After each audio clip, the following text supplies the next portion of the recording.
எல்லாரும் வெறித்தனமா வெயிட் பண்ணிட்டு இருந்த தங்கலானோட ட்ரெய்லர் இப்போ ரிலீஸ் ஆகி ஃபேன்ஸ் எல்லாருக்கும் வெறி ஏத்திட்டு இருக்கு அப்படின்னு தான் சொல்லணும். ட்ரெய்லர்ல காட்டின அந்த விஷுவல்ஸ், விக்ரமோட ஆக்டிங், ஜிவியோட பிஜிஎம்னு எல்லாமே ஃபேன்ஸோட எக்ஸ்பெக்டேஷனையும் தாண்டி ட்ரெய்லர்ல வேற லெவல்ல இருக்கு. படம் ரஞ்சித்துக்கு பெரிய பேரை வாங்கி கொடுக்கும்னு, ஹாலிவுட்டுக்கே டஃப் கொடுக்கும்னு எல்லாரும் இப்பவே சொல்ல ஆரம்பிச்சிட்டாங்க. சூர்யா நடிப்புல வெளியாக இருக்கிற கங்குவா படத்தோட ட்ரெய்லருக்கும் ஊரே வெயிட்டிங்ல இருக்கு. இப்ப அந்த படத்தோட ட்ரெய்லர் எப்ப ரிலீஸ் ஆகும் அப்படிங்கிற அப்டேட்டும் வந்திருக்கு. அது எப்போ அப்படின்னு பாத்தீங்கன்னா, சூர்யாவோட பிறந்த நாளான ஜூலை 23 அன்னைக்கு ரிலீஸ் ஆக போகுதுன்னு, கங்குவா படத்தை 2 பார்ட்டா எடுத்திருக்காங்கன்னு, 2வது பார்ட் 2027 ரிலீஸ் ஆகணும்னு சொல்லியிருக்காங்க. ஸோ சூர்யாவோட ஃபேன்ஸ் எல்லாருமே இந்த நியூஸை கேட்டு இன்னும் வெறித்தனமான எக்ஸ்பெக்டேஷன்ல இருக்காங்க. சீக்கிரமே பிரியாணி பக்கெட்டை திரும்பவும் தூக்க போறோம் அப்படின்னு ஃபேன்ஸ் எல்லாருக்கும் கார்த்தி அவரோட கைதி 2 படத்தை பத்தின அப்டேட் கொடுத்திருக்காரு. அதாவது லோகேஷ் கனகராஜும் கார்த்திக் அவர்களும் சேர்ந்து செஞ்ச மொரட்டு சம்பவம் தான் கைதி படம். அந்த படம் முழுக்கவே வெறித்தனமான சீன்ஸா தான் இருந்திருக்கும். அதுவும் குறிப்பா பாத்தீங்க அப்படின்னா,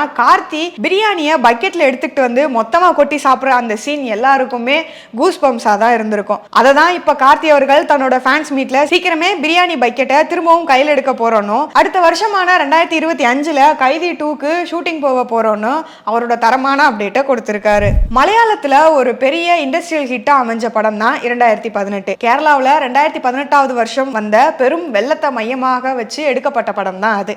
அந்த படத்தை பார்த்துட்டு ஊரே வியந்து பாராட்டினாங்க. ஏன் நம்ம சூப்பர் ஸ்டார் அவர்களே அந்த படத்தை பார்த்து வியந்து போய் அந்த டேரக்டரை கூப்பிட்டு பாராட்டினாரு. இப்படி சூப்பர் ஸ்டாரே கூப்பிட்டு பாராட்டின அந்த டேரக்டர் இப்போ நம்ம யங் சூப்பர் ஸ்டார் எஸ்டிஆர் கூட ஒரு படம் பண்ண போறதா ஒரு தகவல் வந்திருக்கு. இந்த நியூஸே ஃபேன்ஸுக்கு பெரிய சர்ப்ரைஸ் தான். ஆனா அதோட மட்டும் இல்லாம இந்த படத்தை பெரிய பட்ஜெட்ல கிட்டத்தட்ட 180 கோடிக்கு ஒரு பேன் இந்தியா படமா எடுக்க போறதாகவும் சொல்றாங்க. மலையாள சூப்பர் ஸ்டாரான மோகன்லால் இந்த படத்துல நம்ம யங் சூப்பர் ஸ்டார் எஸ்டிஆர் கூட சேர்ந்து நடிக்க போறாரு அப்படின்னு சொல்றாங்க. இவர் ஏற்கனவே நம்ம சூப்பர் ஸ்டார் ரஜினி கூட ஜெயிலர்லயும், உலகநாயகன் கமல் கூட உன்னை போல் ஒருவன் படத்திலையும், தளபதி விஜய் கூட ஜில்லா படத்திலையும் நடிச்சிருந்தாரு. இப்போ நம்ம ஆத்மன் எஸ்டிஆர் கூட நடிக்க போறாருன்னு சொன்னதும் எஸ்டிஆர் ஃபேன்ஸ் எல்லாரும் செம்ம சந்தோஷத்துல இருக்காங்க.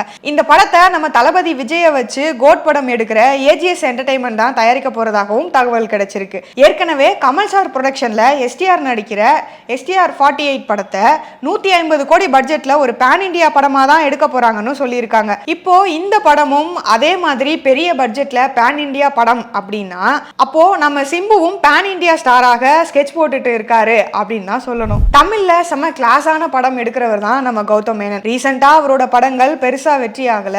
அது மட்டும் இல்லாம அவருக்கு நடிக்கிறதுக்கு நிறைய வாய்ப்புகள் வந்ததுனால தொடர்ந்து நடிக்கவும் ஆரம்பிச்சிட்டாரு. ஆனா இவரோட ஃபேன்ஸ் எல்லாருமே அடுத்து எப்பதான் படம் பண்ணுவாருன்னு காத்துக்கிட்டு இருந்தாங்க.